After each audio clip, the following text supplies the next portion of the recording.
So we're going to talk some politics again. We've talked about Rochester politics before on the podcast, and if you're a regular viewer, listener, you know that. And Rochester is the big city that I'm near to, so it does affect me in certain ways for sure. And I know that a lot of the people,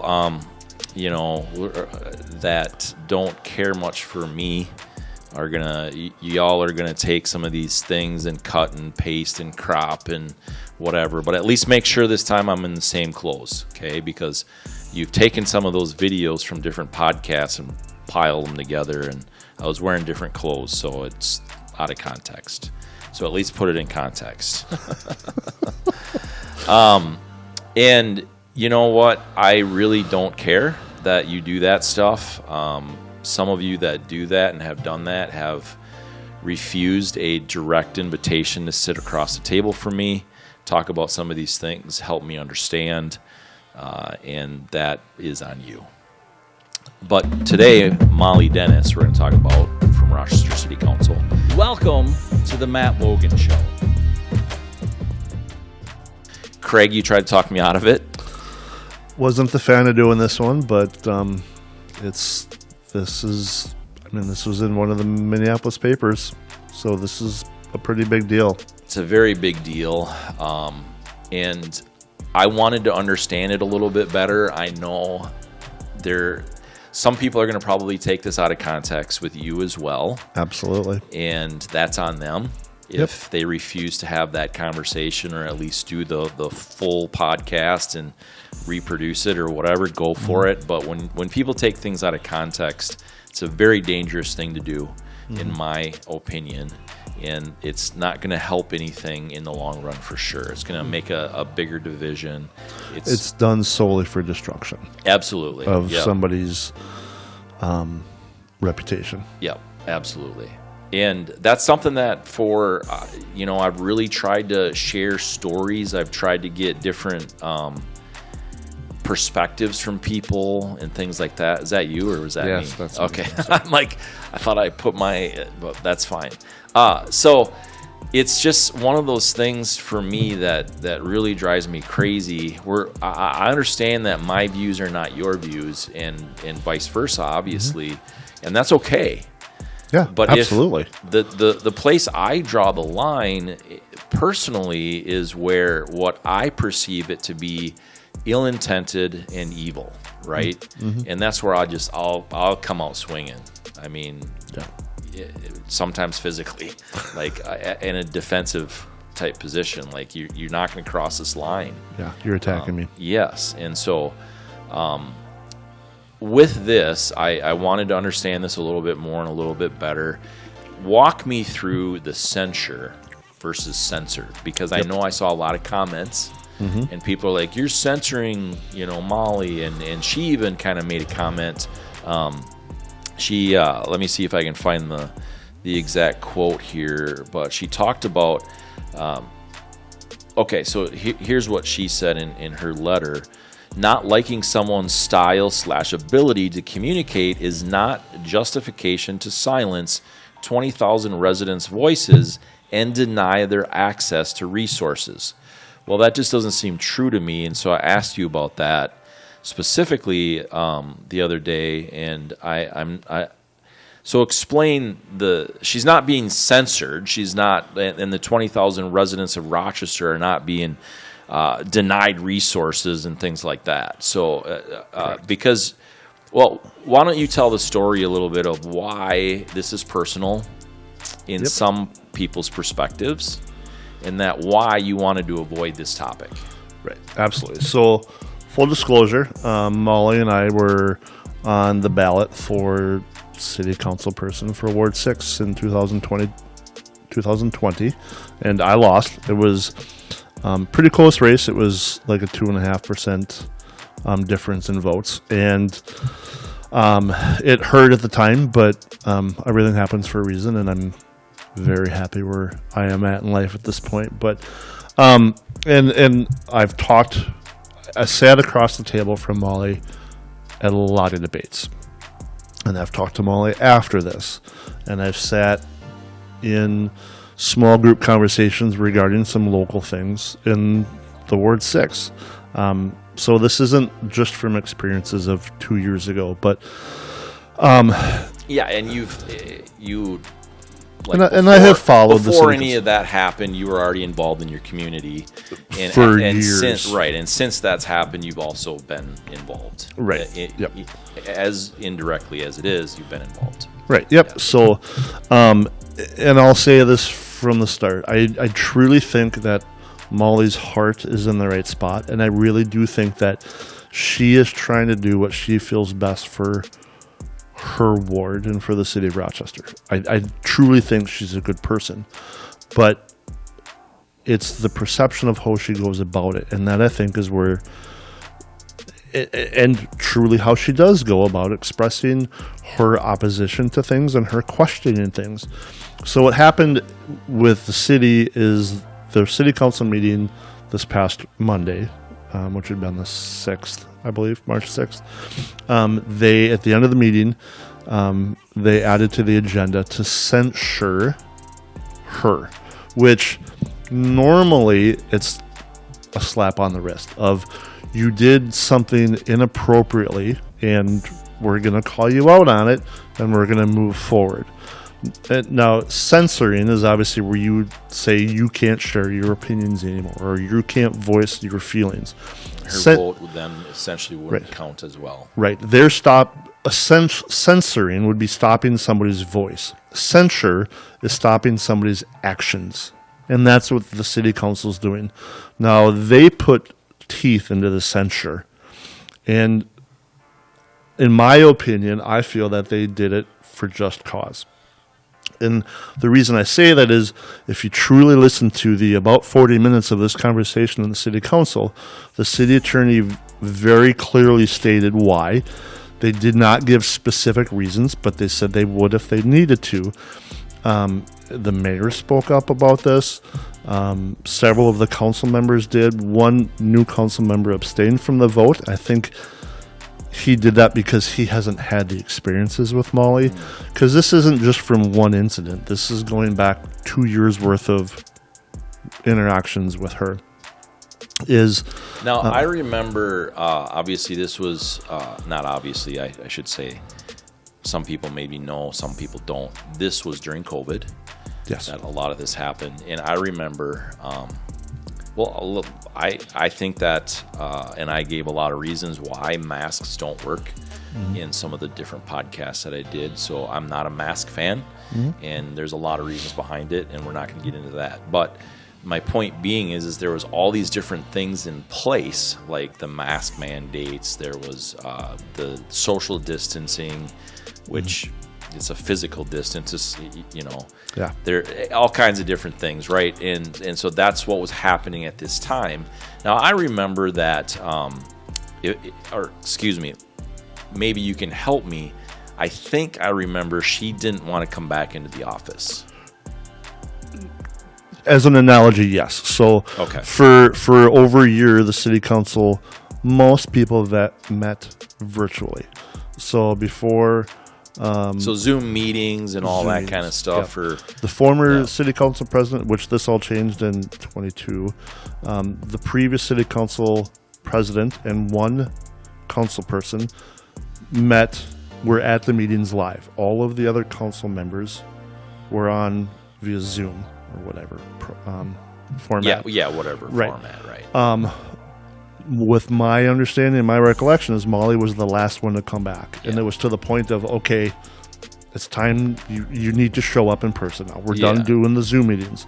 So she resisted coming back for her own beliefs of her COVID precautions, and I believe she wore a mask for quite a while, and that's her deal. She can do that. That's fine. That's her personal choice.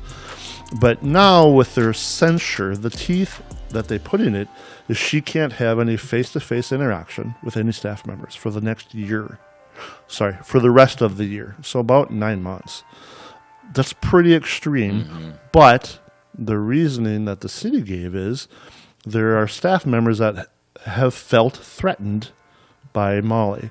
Now, a censure it's not a court of law. You don't have to provide straight proof. It's the city council's majority decision that it's appropriate. Sure. So whether somebody is intentionally threatening somebody else or that somebody else feels threatened is a personal thing. The city attorney, like I said, was very well spoken in this, and he was one of the people, I believe, that had a communication issue. But I think part of the censure was that the city needs to protect themselves from any lawsuits from staff coming to the city and saying that this is a hostile work environment because they don't feel safe about Molly's approach. Now, she stated even when we were running our campaign that she was recently diagnosed with adult ADHD.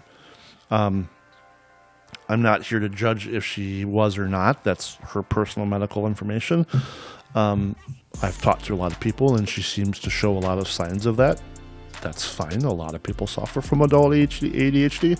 And I know that can affect people's perceptions of how they communicate with other people. A good friend of mine, one of his boys has it, and the boy always was frustrated because people didn't like talking to him. Well, he didn't understand that the way he communicated with his ADHD wasn't received well by the other kids. So they got the son on some therapy with a doctor, and they got him on appropriate meds, and things turned around, and he had much better socialization and communication skills. And I think for Molly's sake and for her constituents' sake, I hope that that's something that she goes. I hope that's a road that she takes. Like, there's get always some help for this. Yeah. So so the adult ADHD or whatever is essentially what I would call the issue or the problem. This isn't a personal attack on her, but that would be the one thing, right? Mm-hmm. But that one thing always has multiple solutions that you can do. Absolutely. There's different therapies that you can do for it. There's all kinds of stuff. So the point for me is a solution. I mean, I've said that for years and years and years. I'm a solution-based person. In fact, some taglines I've even used, good faith conversations with solution-based whatever. I didn't even remember what it is now, but that's always been my focus. I feel, at least certainly during these few years, 3.5 years or whatever it is of doing podcasts, has been solution-based, and that's super important. So, because if we can't solve things, we shouldn't argue about them. We shouldn't say this about it if we can't work on solving them, right? Right. In my opinion. So when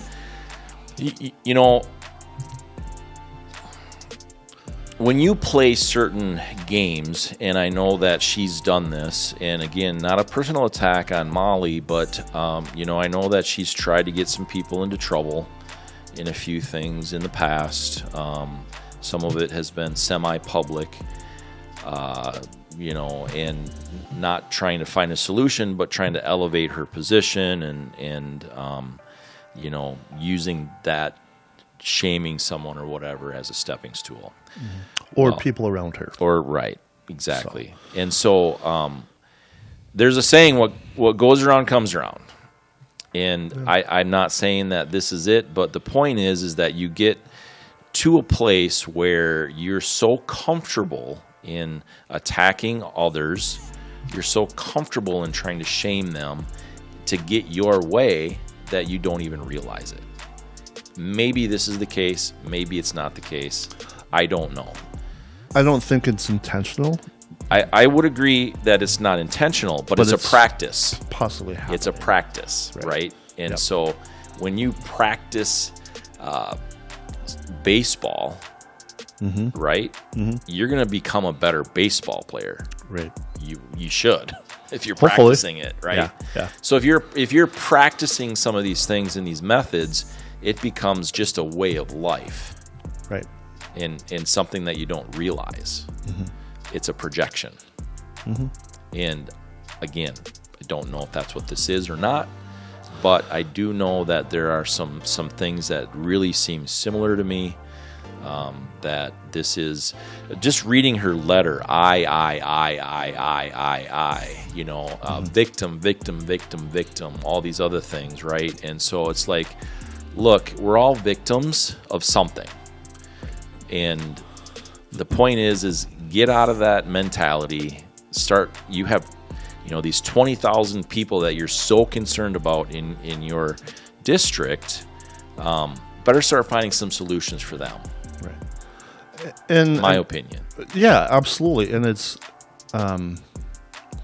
there's so many facets to this. And one thing that I think a lot of people are missing is when you're in a position of a city council member and you're sitting on the dais, you're sitting in the meetings on that city council panel, there's an expected amount of decorum, of professionalism.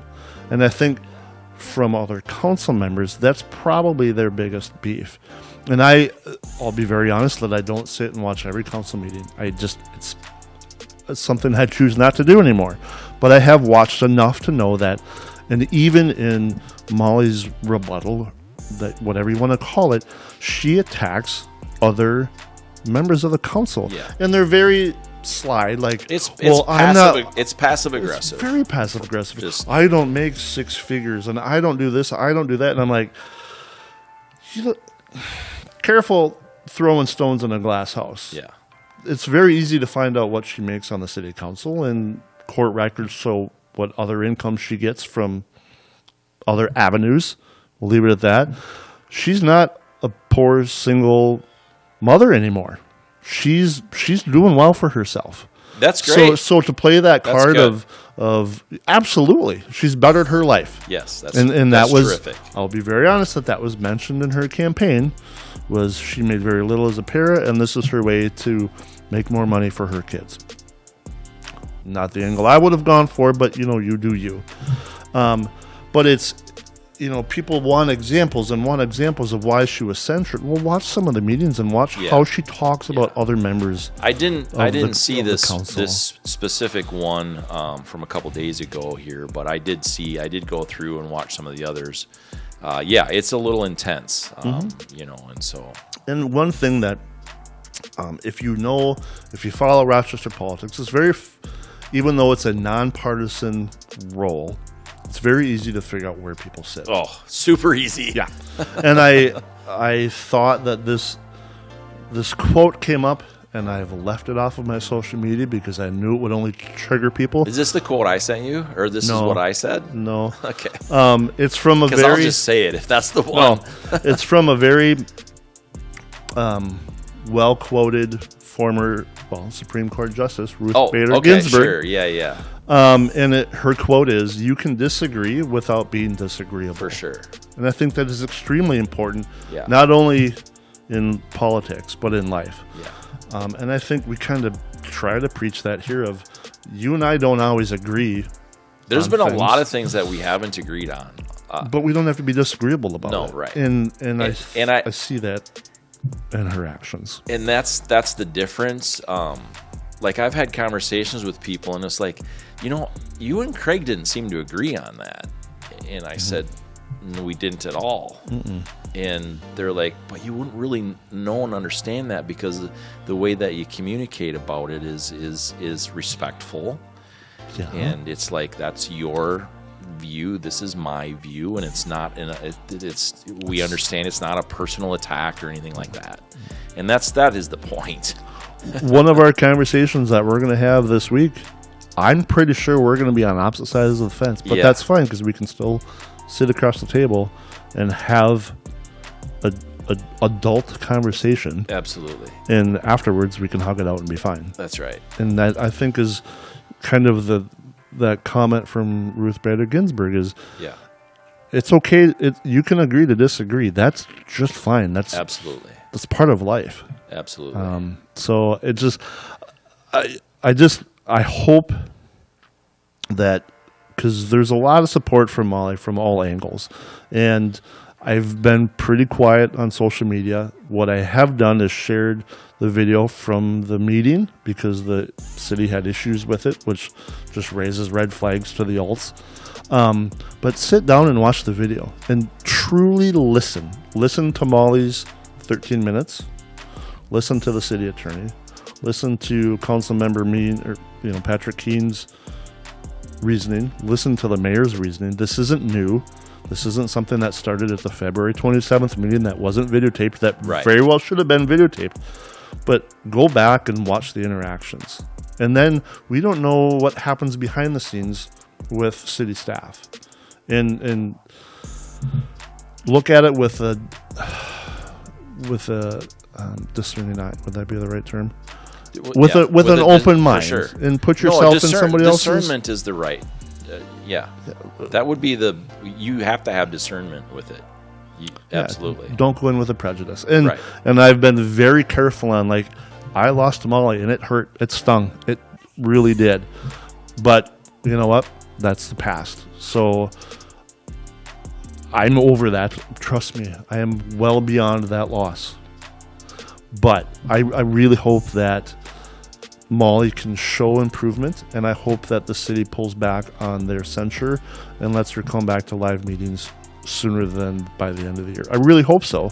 But for that to happen, she has to take accountability. Right. I was just going to say there has to be accountability on her part. And I haven't seen any of it. I haven't seen any of it either. And she needs to work for her constituents. I feel that she needs to put in the effort to improve her situation. Yeah, I did notice some comments, and it's interesting to me on some of these comments because I've had real personal experience, not with Molly, but with some of the people that disagree with me. I've had some very interesting interactions on the phone or some in text form, but and that is that they complain about not having long form ability to like get their viewpoint out or whatever. It's just these news clips and excuse me. I've offered over 1,000 people to sit down, and some of them in her very group, not herself. I have not offered her, but in her group I have. Out of the over 1,000 people that I've offered to sit down, I mean, has there been 100? Probably not. I don't know. I guess I didn't count them. But I did. We've talked about that. I did count up all the different invitations that I have sent over the years. Because I'm here to truly figure out and understand and get a viewpoint, right? And when you shut people down like myself, I'm going to get to a point, and I have gotten to a point where I'm just not going to offer anymore. And that's not healthy for anybody. And what that does is that has the effect that has, I guess, is that people are going to dig in their heels, and now it's going to be a fight. And it didn't need to be a fight. It needed to be a conversation to come to a place of understanding. Conversation. And people aren't doing that anymore. No, not at all. And I'm going to be guilty of it too, because I'm not going to waste my time. I have I don't know, probably 20 podcasts recorded that people then later said, no, don't air it. And respectfully, I didn't. Right. Would it make them be uncomfortable? Yeah, it would. Every single one of them. But put yourself out there. But here's the problem. They then complain. Right. That is the problem. That is my point. Like, I gave them the opportunity. We sat down. We recorded. That didn't go the way they wanted it to. Yeah. And now they're like, no. And respectfully, I didn't. Whatever. But that's how I operate. Right. That's really what, I've been very open and honest about, Molly here. The thing that puts me on edge with her and these statements is that she does not appear to be owning up to anything, that some of this might be on her. And I've said multiple times with you right here, hey, look, I screw up. I've screwed up on this. I've done this. I've even called it sin and all that kind of stuff. And it's like that, because that's reality. Right. Nobody's perfect. Nobody. I'm sure as heck not perfect. No. And that's the whole point of, and that's what I hope people hear the spirit of that in our conversation. I hope so. It's not going to happen. It's not going to happen. I get it. But here it is. It's recorded. People can now decide not to listen to the whole thing, and now they can decide to take their stupid clips and whatever else, and try to elevate their position by pushing somebody else down and you know, all those things. And I'm sorry, but that's a bunch of garbage, and that's on them. I sleep really good at night because I work really hard all day, and this kind of stuff with what people have done doesn't bother me. No, and it's, you know, so go for it. You know, have your temper tantrums like this, but there will be a price to pay at some point. Absolutely. You know, the people that the very small group that was bagging on me through my campaign, it's the same people coming out of the woodwork now, and I think they've got blinders on, and I've been very careful of, like, take a step back and look at this whole thing. You know, set aside the fact that I lost to Molly. You know what? I don't care if it's a guy or a girl. It's not that I lost to a woman. It's the fact that I lost is what hurt. I could care less who was on the other side, man, woman, whatever. The people spoke. That doesn't matter. The people spoke, and I didn't appeal to them at that moment. But people just get so blind or focused on one little thing. It's like, look at the big picture, man. Yeah. Look at all of the evidence. And if there's something missing, send a comment to Matter. I'm pretty easy to find on social media. Like, if you want to come in and defend her, come in and defend her. I'll stay out of here. You sit down and talk to Matt about it. I would love to hear somebody come in and tell their side of the story, or Molly's side of the story. Just make sure I have the electric fence turned off when you come to record. Okay, appreciate that. This isn't a personal vendetta against her. I think I've been very clear about that. I like I said, I think this, you know, I don't want to stay away from it because I've talked about local politics. You know, I've been transparent about that. I'm transparent about my views. I'm not trying to sit here and be like, I'm an independent, non-biased journalist. I'm not any of that. I have my opinion. I have my view, and I'll tell you. We're all entitled to it. Yeah, exactly. And so, so I thank you.